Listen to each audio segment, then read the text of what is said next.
Hello friends, कैसे हैं आप लोग। आइए देखते हैं लूसेंट की complete line by line series, जिसमें आज हम पढ़ेंगे पहला पार्ट इसका, जो है प्राचीन भारत का इतिहास। और आइए देखते हैं भारत का इतिहास। उत्तर में हिमालय से लेकर दक्षिण में समुद्र तक फैला एक उपमहाद्वीप भारतवर्ष के नाम से ज्ञात है, जिसे महाकाव्य तथा पुराणों में भारतवर्ष अर्थात भरतों का देश तथा यहाँ के निवासियों को भारतीय अर्थात भरत की संतान कहा गया है। भरत एक प्राचीन कबीले का नाम था। प्राचीन भारतीय अपने देश को जम्बू द्वीप अर्थात जम्बू जामुन वृक्षों का द्वीप कहते थे। प्राचीन ईरानी इसे सिंधु नदी के नाम से जोड़ते थे, जिसे वे सिंधु न कहकर हिंदू कहते थे। यही नाम फिर पूरे पश्चिम में फैल गया और पूरे देश को इसी एक नदी के नाम से जाना जाने लगा। यूनानी इसे इंदे, अरब इसे हिंद कहते थे। मध्यकाल में इस देश को हिंदुस्तान कहा जाने लगा। यह शब्द भी फारसी शब्द हिंदू से बना है। यूनानी भाषा के इंदे के आधार पर अंग्रेज इसे इंडिया कहने लगे। विंध्य पर्वत की श्रृंखला देश को उत्तर दक्षिण दो भागों में बांटती है। उत्तर में इंडो यूरोपीय परिवार की भाषाएं बोलने वालों की और दक्षिण में द्रविड़ परिवार की भाषाएं बोलने वालों का बहुमत है। भारत की जनसंख्या का निर्माण जिन नस्लों के लोगों के मिश्रण से हुआ वे इस प्रकार हैं: प्रोटो ऑस्ट्रेलायड, पैलियो मेडिटेरेनियन, काकेशस, निग्रोयड और मंगोलायड।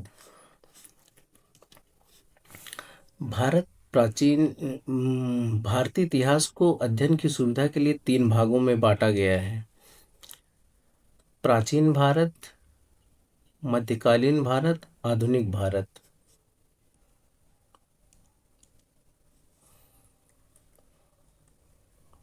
सबसे पहले इतिहास को 3 भागों में बांटने का श्रेय जर्मन इतिहासकार क्रिस्टोफ सेलियरस को है। अब आइए देखते हैं प्राचीन भारत। प्राचीन भारतीय इतिहास के स्रोत। प्राचीन भारतीय इतिहास के विषय में जानकारी मुख्यतः 4 स्रोतों से प्राप्त होती है: धर्म ग्रंथ, ऐतिहासिक ग्रंथ, विदेशियों का विवरण, पुरातत्व संबंधी साक्ष्य। धर्म ग्रंथ ऐतिहासिक ग्रंथ से मिलने वाली महत्वपूर्ण जानकारी। भारत का सर्व प्राचीन धर्म ग्रंथ वेद है, जिसके संकलनकर्ता महर्षि कृष्ण द्वैपायन वेद व्यास को माना जाता है। वेद वसुधैव कुटुंबकम का उपदेश देता है। भारतीय परंपरा वेदों को नित्य और अपौरुषेय मानती है। वेद 4 हैं: ऋग्वेद, यजुर्वेद, सामवेद, अथर्ववेद। इन 4 वेदों को संहिता कहा जाता है। अब आइए देखते हैं ऋग्वेद। ऋचाओं के क्रमबद्ध ज्ञान के संग्रह को ऋग्वेद कहा जाता है। इसमें 10 मंडल, 1028 सूक्त, बालखिल्य पाठ के 11 सूक्तों सहित एवं 10,462 ऋचाएँ हैं। इस वेद के ऋचाओं को पढ़ने वाले ऋषि को होत कहा गया है। इस वेद में आर्य की राजनीतिक प्रणाली, इतिहास एवं ईश्वर की महिमा के बारे में जानकारी मिलती है। विश्वामित्र द्वारा रचित ऋग्वेद के 3 मंडल में सूर्य देवता सावित्री को समर्पित प्रसिद्ध गायत्री मंत्र है। इसके 9वें मंडल में देवता सोम का उल्लेख है और इसके 8वें मंडल की हस्तलिखित ऋचाओं को खिल कहा जाता है। ऋग्वेद का 10वां मंडल, इसमें नदी सूक्त, नदियों की प्रशंसा, पुरुष सूक्त, वैदिक समाजशास्त्र, नासदीय सूक्त, ब्रह्मांड के सृजन से संबंधित विभिन्न अनुमान, सूर्य सूक्त, विवाह श्लोक आदि सम्मिलित है। चातुर्वर्ण समाज की कल्पना का आदि स्रोत ऋग्वेद के 10वें मंडल में वर्णित है पुरुष सूक्त है, जिसके अनुसार 4 वर्ण ब्राह्मण, क्षत्रिय, वैश्य और शूद्र हैं। आदि पुरुष ब्रह्मा के क्रमशः मुख, भुजाओं, जांघाओं और चरणों से उत्पन्न हुआ है। धर्म सूत्र 4 प्रमुख जातियों की स्थिति, व्यवसायों, दायित्वों, कर्तव्यों, विशेषाधिकारों में स्पष्ट विभेद करता है। ऋग्वेद के कई परिच्छेदों में प्रयुक्त अघन्य, जिसका वध नहीं किया जाता, शब्द का संबंध गाय से है। ऋग्वेद में ब्रह्मा का उल्लेख तो है किंतु आत्मा का नहीं है। अब देखते हैं ईसा पूर्व और ईसवी में क्या अंतर है। वर्तमान में प्रचलित ग्रेगोरियन कैलेंडर, ईसाई कैलेंडर, जूलियन कैलेंडर, ईसाई गुरु धर्म ईसा मसीह के जन्म वर्ष पर आधारित है। ईसा मसीह के जन्म के पहले के समय को ईसा पूर्व या BC, before birth of Jesus Christ कहा जाता है। ईसा पूर्व में वर्षों की गिनती उल्टी दिशा में होती है। जैसे महात्मा बुद्ध का जन्म 563 ईसा पूर्व और मृत्यु 483 ईसा पूर्व, यानी ईसा मसीह के जन्म से 563 ईसा पूर्व महात्मा बुद्ध का जन्म 483 वर्ष पूर्व मृत्यु हुई। ईसा मसीह की जन्म तिथि का से आरंभ हुआ सन ईसवी सन कहलाता है। इसके लिए संक्षेप में ई लिखा जाता है। ई को लैटिन भाषा में एडी भी कहा जाता है। एडी यानी एन्नो डोमिनी, जिसका शाब्दिक अर्थ है in the year of Lord Jesus Christ. Vincent Arthur Smith ने प्राचीन भारत का पहला सुव्यवस्थित इतिहास अर्ली हिस्ट्री ऑफ इंडिया 1904 में तैयार किया। इस पुस्तक के 1/3 भाग में केवल सिकंदर के आक्रमण वर्णित है। इसमें भारत को स्वेच्छाचारी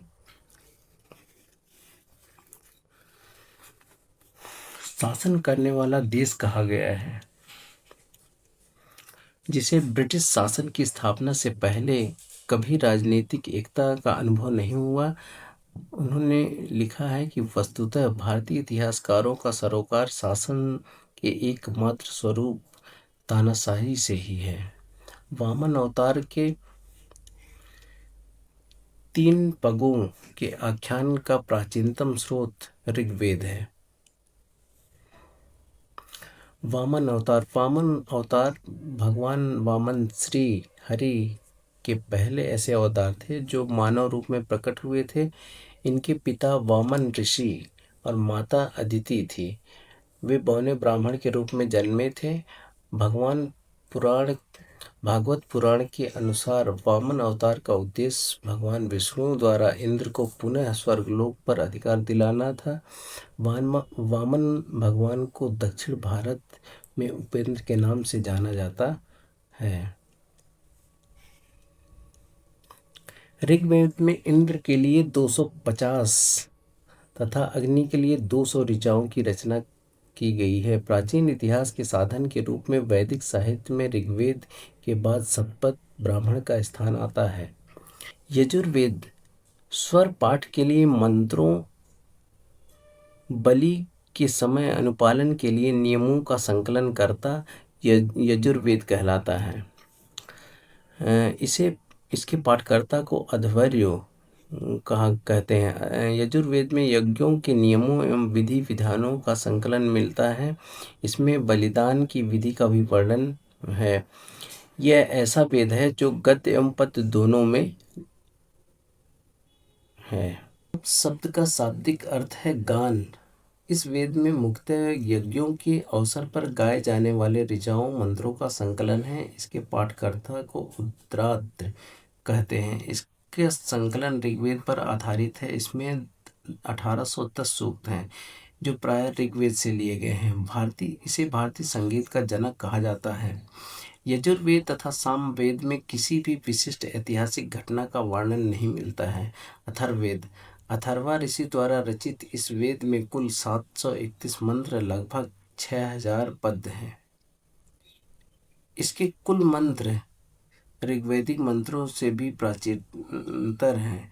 औषधों का उल्लेख सबसे पहले अथर्ववेद में मिलता है। ऐतिहासिक दृष्टि से अथर्ववेद का महत्व इस बात में है कि इसमें सामान्य मनुष्यों के विचारों, अंधविश्वासों का विवरण मिलता है। पृथ्वी सूक्त अथर्ववेद का प्रतिनिधि सूक्त माना जाता है। इसमें मानव जीवन के सभी पक्षों, गृह निर्माण, कृषि उन्नति, व्यापारिक मार्गों का गहन रोग निवारण, समन्वय, विवाह, प्रणय गीत, राजभक्ति, राजा का चुनाव, बहुत से वनस्पतियों एवं औषधियों का विवरण दिया गया है। कुछ मंत्रों में जादू टोने का भी वर्णन मिलता है। अथर्ववेद में परीक्षित को कुरुओं का राजा कहा गया है। कुरु देश की समृद्धि का अच्छा चित्रण मिलता है। इसमें सभा समिति को प्रजापति की 2 पुत्रियां कहा गया है। वेद की कई शाखाएं हैं। वैदिक अध्ययन और व्याख्या से जुड़े विभिन्न दृष्टिकोणों का प्रतिनिधित्व करती है। शाकल शाखा ऋग्वेद से जुड़ी एकमात्र जीवित शाखा है। यजुर्वेद को शुक्ल यजुर्वेद और कृष्ण यजुर्वेद 2 शाखाओं में बांटा गया है। मध्यान्ह और कर्ण शुक्ल यजुर्वेद अथवा वात्स्ययन संहिता की शाखाएं हैं। कृष्ण यजुर्वेद से जुड़ी शाखाएं काठक, कपिस्थल, मैत्रेयी और तैत्तिरीय है। कौमुद, रामायणी और जैमिनी यह तलवकार सामवेद की शाखाएं हैं। अथर्ववेद की शाखाएं शौनक और पिप्पलाद हैं। अब आइए देखते हैं ब्राह्मण और आरण्यक। सबसे प्राचीन वेद ऋग्वेद एवं सबसे बाद का वेद अथर्ववेद है। ब्राह्मण, आरण्यक और उपनिषद। संहिता के पश्चात ब्राह्मणों, आरण्यकों, उपनिषदों का स्थान आता है। इनसे उत्तर वैदिक कालीन समाज और संस्कृत के विषय में जानकारी प्राप्त होती है। ब्राह्मण ग्रंथ वैदिक संहिताओं की व्याख्या करने के लिए गद्य में लिखे गए हैं। प्रत्येक संहिता के लिए अलग अलग ब्राह्मण ग्रंथ हैं, जिसे सारणी में दिया गया है। ऋग्वेद का ऐतरेय और कौशिकी, यजुर्वेद का तैत्तिरीय और शतपथ, सामवेद का पंचविश, अथर्ववेद का गोपद। इन ब्राह्मण ग्रंथों से हमें परीक्षित के बाद बिंबिसार के पूर्व की घटनाओं का ज्ञान प्राप्त होता है। ऐतरेय में राज्याभिषेक के नियम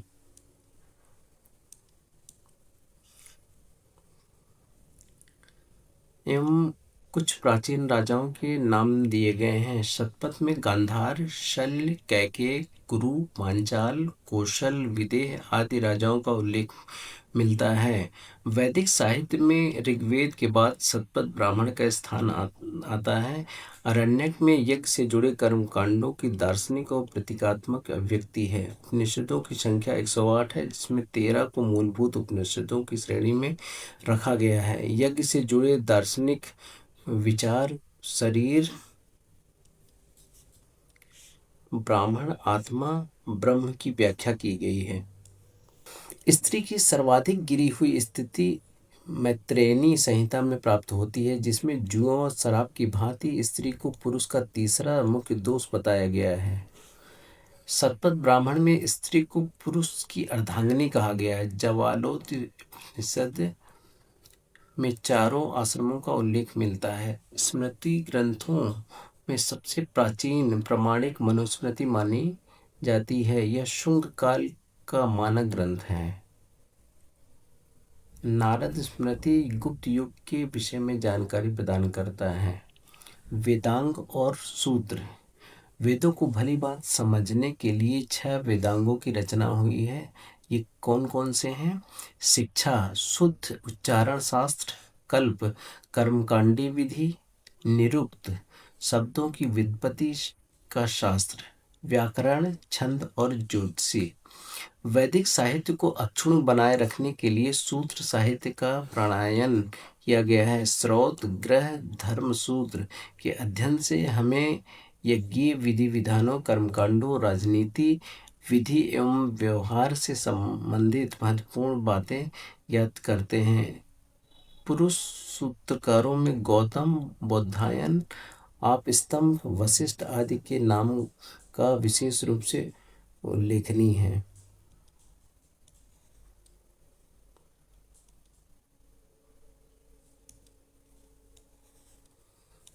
अब आइए देखते हैं पुराण।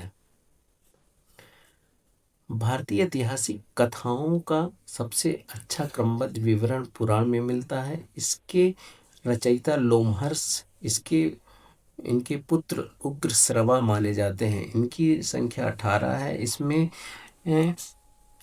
5 मत्स्य, वायु, विष्णु, ब्राह्मण, भागवत में ही राजाओं की वंशावली पाई जाती है। विष्णु पुराण मौर्य से संबंधित वंश है मौर्य वंश। मत्स्य पुराण से संबंधित है अंश सातवाहन वंश। वायु पुराण से संबंधित है गुप्त वंश। पुराणों में मत्स्य पुराण सबसे प्राचीन प्रामाणिक है। अधिकतर पुराण सरल संस्कृत श्लोक में लिखे गए हैं। स्त्रियां तथा शूद्र जिन्हें वेद पढ़ने की अनुमति नहीं थी, वे भी पुराण सुन सकते थे। पुराणों का पाठ पुजारी मंदिर में करते थे। सामाजिक संस्कृति की दृष्टि से अग्नि पुराण का काफी महत्व है, जिसमें राजतंत्र में के साथ साथ कृषि संबंधी विवरण भी दिया गया है। अब आइए देखते हैं जैन, बौद्ध और अन्य साहित्य। जातक में बुद्ध की पूर्व जन्म की कहानी वर्णित है। हीनयान का प्रमुख ग्रंथ कथा वस्तु है, जिसमें महात्मा बुद्ध का जीवन चरित्र अनेक कथानकों के साथ वर्णित है। जैन साहित्य को आगम कहा जाता है। जैन धर्म का प्रारंभिक इतिहास कल्प सूत्र से ज्ञात है। जैन ग्रंथ भगवती सूत्र में महावीर की जीवन, कृत्यों, अन्य समकालिकों के साथ उनके संबंधों का विवरण मिलता है। अर्थशास्त्र के लेखक चाणक्य, कौटिल्य, विष्णुगुप्त, यह 15 अधिकरणों 180 प्रकरणों में विभाजित है। इसमें मौर्यकालीन इतिहास की जानकारी प्राप्त होती है। संस्कृत साहित्य में ऐतिहासिक घटनाओं को क्रमबद्ध लिखने का सर्वप्रथम प्रयास कल्हड़ के द्वारा किया गया है। कल्हड़ द्वारा रचित पुस्तक राजतरंगिणी, राजाओं की नदी, इस ग्रंथ में 8 सर्ग हैं जिन्हें तरंग की संज्ञा दी गई। इसमें प्रारंभ से लेकर 12वीं सदी तक के कश्मीर के राजाओं का वर्णन है। अरबों की सिंध विजय का वृत्तांत चचनामा लेखक अली अहमद में सुरक्षित है। अष्टाध्यायी संस्कृत भाषा के व्याकरण प्रथम पुस्तक के लेखक पाणिनि हैं।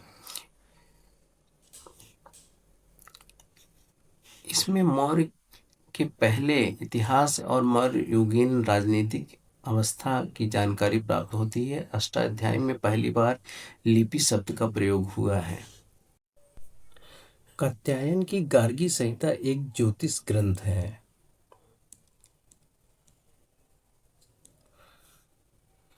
फिर भी इसमें भारत पर होने वाले यवन आक्रमण का उल्लेख मिलता है। पतंजलि पुष्यमित्र शुंग के पुरोहित थे। इन्होंने महाभाष्य के से शुंगों के इतिहास का पता चलता है। विदेशी यात्रियों से मिलने वाली प्रमुख जानकारी। यूनानी रोमन लेखक टेरियस, यह ईरान का राजवैद्य था। भारत के संबंध में इसका विवरण आश्चर्यजनक कहानियों से परिपूर्ण होने के कारण अविश्वसनीय है। हेरोडोटस, इसे इतिहास का पिता कहा जाता है। इसने अपनी पुस्तक हिस्टोरिका में 5वीं शताब्दी में ईसा पूर्व के भारत फारस ईरान के संबंध का वर्णन किया है, परंतु इसका विवरण भी अनुश्रुतियों एवं अफवाहों पर आधारित है। सिकंदर के साथ आने वाले लेखकों में निरियाकस, आनेसिक्रिटस, आरिस्टोबुलस के विवरण अधिक प्रामाणिक और विश्वसनीय हैं। मेगास्थनीज, यह सेल्यूकस निकेटर का राजदूत था जो चंद्रगुप्त मौर्य के दरबार में आया था। इसने अपनी पुस्तक इंडिका में मौर्य युगीन समाज और संस्कृति के विषय में लिखा है।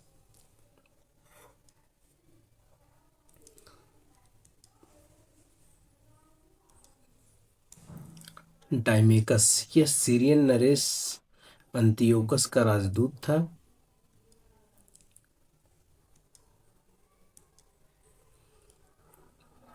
जो बिंदुसार के दरबार में आया था। इसका विवरण भी मौर्य युग से संबंधित है।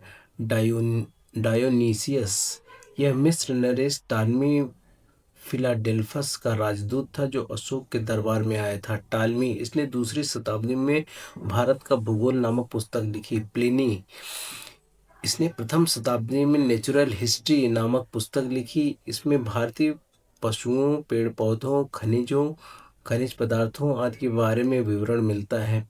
पेरिप्लस ऑफ द इरिथ्रियन सी, इस पुस्तक के लेखक के बारे में जानकारी नहीं है। यह लेखक करीब 80 ईसा पूर्व हिंद महासागर की यात्रा पर आया था। उसने उस समय भारत के बंदरगाहों तथा व्यापारिक वस्तुओं के बारे में जानकारी दी। चीनी लेखक फाहियान, यह चीनी यात्री गुप्त नरेश चंद्रगुप्त द्वितीय के दरबार में आया। इसने अपने विवरण में मध्य प्रदेश के समाज संस्कृति के बारे में वर्णन किया। इसने मध्य प्रदेश की जनता को सुखी और समृद्ध बताया। यह 14 वर्षों तक भारत में रहा। संयुगन 518 ईस्वी में भारत आया। इसने अपने 3 वर्षों की यात्रा में बौद्ध धर्म की प्राप्तियां एकत्रित की। हेनसांग, यह हर्षवर्धन के शासनकाल में भारत आया। हेनसांग 629 ईसा पूर्व ईस्वी में चीन से भारतवर्ष के लिए प्रस्थान किया। लगभग 1 वर्ष की यात्रा के बाद सर्वप्रथम भारतीय राज्य कपिशा पहुंचा। भारत में 15 वर्षों तक रहकर 645 ईस्वी में चीन लौट गया। यह बिहार में नालंदा विश्वविद्यालय में अध्ययन करने तथा भारत में से बौद्ध ग्रंथों को एकत्र कर ले जाने के लिए आया था। इसका भ्रमण वृत्तांत सीयूकी नाम से प्रसिद्ध है, जिसमें 138 देशों का विवरण मिलता है। इसने हर्षकालीन समाज, धर्म, राजनीति के बारे में वर्णन किया। इसके अनुसार सिंध का राजा शूद्र था। ह्वेनसांग ने बुद्ध की प्रतिमा के साथ साथ सूर्य और शिव की प्रतिमाओं का भी पूजन किया था। ह्वेनसांग के अध्ययन के समय नालंदा विश्वविद्यालय के कुलपति आचार्य शीलभद्र थे। यह विश्वविद्यालय बौद्ध दर्शन के लिए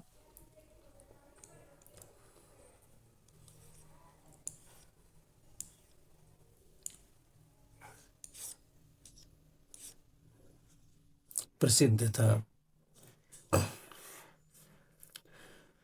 इत्सिंग, यह 7वीं शताब्दी में भारत आया। इसने अपने विवरण में नालंदा विश्वविद्यालय, विक्रमशिला विश्वविद्यालय तथा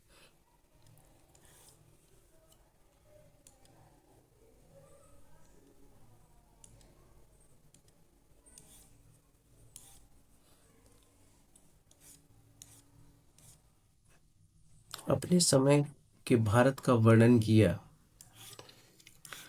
हम आते हैं अरबी लेखक अल-बरूनी, यह महमूद गजनवी के साथ भारत आया। अल-बरूनी ख्वारिज्म खीव आधुनिक तुर्कमेनिस्तान का रहने वाला था। अरबी में लिखी गई उसकी कृति किताब उल हिंद या तहकीकात हिंद भारत की खोज आज भी इतिहासकारों के लिए एक महत्वपूर्ण स्रोत है। यह विस्तृत ग्रंथ है। धर्म, दर्शन, त्योहारों, खगोल विज्ञान, कीमिया, रीति रिवाजों, प्रथाओं, सामाजिक जीवन, भारतौल, मापन विधियों, मूर्तिकला, कानून, मापन तंत्र, विज्ञान आदि विषयों के आधार पर 80 अध्यायों में विभाजित है। इसमें राजपूतकालीन समाज, धर्म, रीति रिवाज, राजनीति आदि का सुंदर प्रकाश डाला गया है। इब्न बतूता, इसके द्वारा अरबी भाषा में लिखा गया उसका यात्रा वृतांत रेहला कहा जाता है। 14वीं शताब्दी में भारतीय उपमहाद्वीप के सामाजिक सांस्कृतिक जीवन के विषय में बहुत ही प्रचुर तथा रोचक जानकारियां देता है। 1333 ईस्वी में दिल्ली पहुंचने पर इसकी विद्वता से प्रभावित होकर सुल्तान मोहम्मद बिन तुगलक ने उसे दिल्ली का काजी या न्यायाधीश नियुक्त किया। अब आइए देखते हैं अन्य लेखक। अन्य लेखकों में तारानाथ, यह एक तिब्बती लेखक था। इसने कंग्यूर तथा तंग्यूर नामक ग्रंथ की रचना की। इसने भारतीय इतिहास के बारे में जानकारी मिलती है। मार्को पोलो, यह 13वीं शताब्दी के अंत में पांड्य देश की यात्रा पर आया। इसका विवरण पांड्य इतिहास के अध्ययन के लिए उपयोगी है। पुरातत्व संबंधी साक्ष्य से मिलने वाली जानकारी। भारतीय पुरातत्व शास्त्र का पिता सर अलेक्जेंडर कनिंघम को कहा जाता है। Alexander Rea H Longhurst, Robert Sewell, James Burgess, Walter Elliot, ये सभी भारतीय पुरातात्विक स्थलों के उत्खनन से संबंधित हैं। इन लोगों ने भट्टी प्रोलू, घंटासाला, अमरावती आदि स्थलों की खुदाई की। 1400 ईसा पूर्व अभिलेख बोगचगोई एशिया माइनर से वैदिक देवता मित्र, वरुण, इंद्र, नासत्य के नाम से मिलते हैं। मध्य भारत में भागवत धर्म, वैष्णव संप्रदाय विकसित होने का प्रमाण यवन राजदूत हेलियोडोरस, बेसनगर, विदिशा, करुण स्तंभ लेख से प्राप्त होता है। सर्वप्रथम भारतवर्ष का जिक्र हाथी गुम्फा अभिलेख में है। सर्वप्रथम दुर्भिक्ष की जानकारी देने वाला अभिलेख 111वां अभिलेख है। इस अभिलेख में संकट काल में उपयोग हेतु खाद्यान्न सुरक्षित रखने का उल्लेख मिलता है। सर्वप्रथम भारत में होने वाले हूण आक्रमण की जानकारी भीतरी स्तंभ लेख से प्राप्त होती है। सती प्रथा का पहला लिखित साक्ष्य एरण अभिलेख शासक भानुगुप्त से प्राप्त होती है। सातवाहन राजाओं का पूरा इतिहास उनके अभिलेखों के आधार पर लिखा गया है। रेशम बुनकर की श्रेणी की जानकारी मंदसौर अभिलेख से प्राप्त होती है। कश्मीरी नवपाषाणिक पुरास्थल बुरझूम से गर्तावास गड्ढा घर का साक्ष्य मिला है। इसमें उतरने के लिए सीढ़ियां होती थी। यहाँ पर मनुष्य के साथ पालतू कुत्ते को भी दफनाए जाने की प्रथा प्रचलित थी। प्राचीनतम सिक्कों को आहत सिक्के कहा जाता था। इसी को साहित्य में करसापण कहा गया है। सर्वप्रथम सिक्कों पर लेख लिखने का कार्य यवन शासकों ने किया था।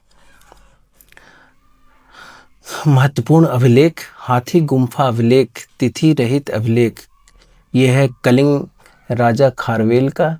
जूनागढ़ या गिरनार अभिलेख, ये रुद्रदामन का अभिलेख है। नासिक अभिलेख, यह गौतमी बलसरी का अभिलेख है। प्रयाग स्तंभ लेख समुद्रगुप्त का है।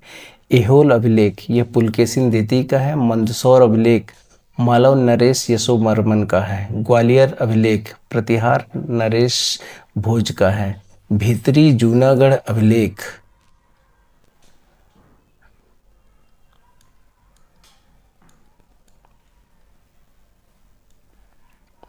यह स्कंदगुप्त का है। देवपाड़ा का अभिलेख बंगाल शासक विजय सेन का है। अभिलेखों का अध्ययन एपिग्राफी कहलाता है।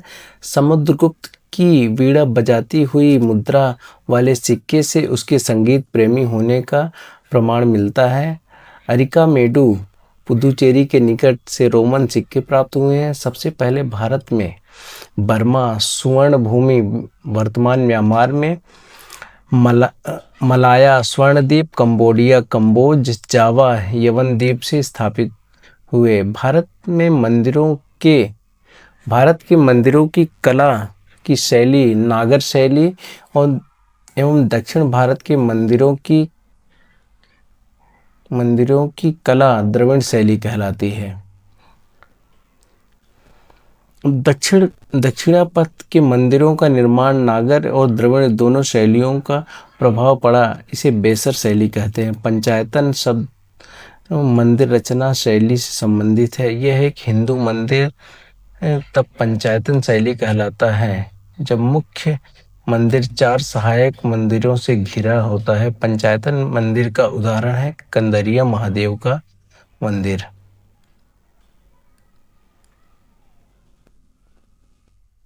खजुराहो में है।